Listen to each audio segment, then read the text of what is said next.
Mga kapananampalataya, may oras ka ba? Tara, samahan mo kong pagnilayan ang mga salita ng Diyos.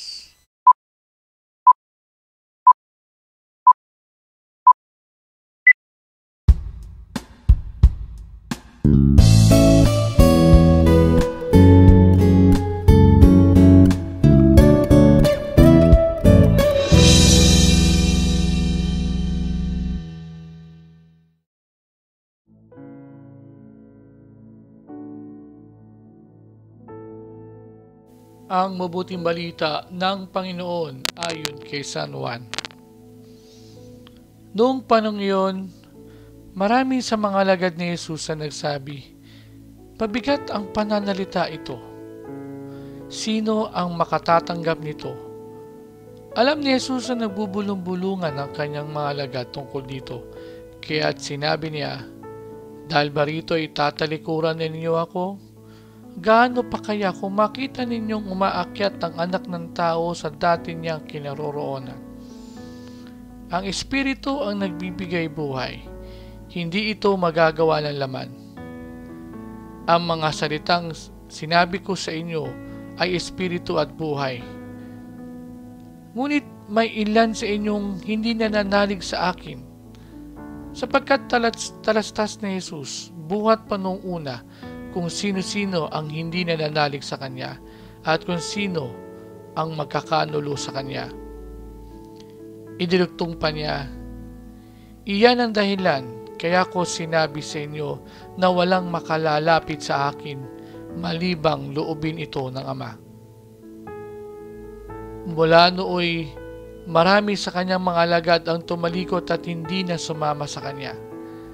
Kaya't tinanong ni Jesus ang 12, "Ibig din ba ninyong umalis?" Sumagot si Simon Pedro, "Panginoon, kanina po kami pupunta. Nasa inyo ang mga salitang nagbibigay buhay na walang hanggan. Naniniwala kami at ngayon natitiyak naming kayo ang banal ng Diyos." Ang mabuting balita ng ating kaligtasan.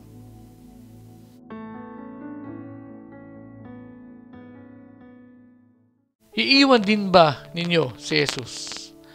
Tatalikuran din ba ninyo si Jesus?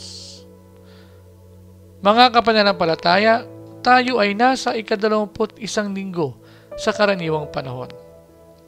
Ngayong linggo, nagtapos ang ilang linggong paglalakbay at pagpapatunay na si Jesus ang tinapay ng buhay.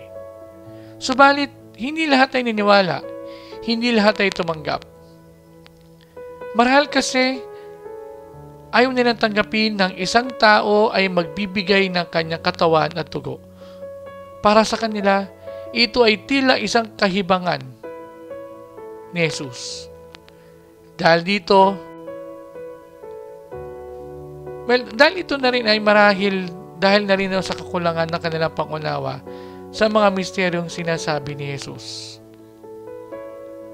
Ngunit ang maganda rito ay ang naging tugon ni Simon Pedro na sa kabila ng kanyang kakulangan sa pangunawa, nanalig pa rin siya kay Jesus. Marami sa buhay natin ay naguguluhan. Ayaw paniwalaan at tanggapin ang iba't ibang misteryo na nakapaloob sa ating pananampalatayang Katoliko. Ito ay madalas na nagiging resulta sa paglipat ng ilang mga kapatid natin papunta sa ibang sekta, sa ibang gawain na tiliwas sa turo ng Panginoon. Marahil sa ibang mga grupo, ang pananampalataya ay madali lang. Mahirap ang buhay nating mga mananampalatayang Katoliko. Marami tayong mga katuruan, marami tayong mga patakaran na mahirap tanggapin para sa atin. Maraming mga bagay sa mga katuruan ni Jesus ang taliwas sa mga kagustuhan ng tao na hindi sinusunod at pilit binabaluktot ng mga tao. Ito ay dahil hindi nila matanggap. Marami ring kaganapan sa ating simbahan na hindi rin kaaya-aya. Kaya ang iba, ay nagpapasyang lumipat at iwan ang ating inang simbahan. At muli ang tanong, iiwan mo rin ba si Jesus nang dahil sa mga to? Dahil sa ating limitadong pangunawa sa mga misteryo ni Jesus, ang mga ito ay hindi natin naunawaan. Malabo talaga natin itong maunawaan. Subalit dahil sa biyaya ng Espiritu Santo, unti-unti nating mauunawaan ang mga ito kung ito ay ating hahayaang sumakop sa atin.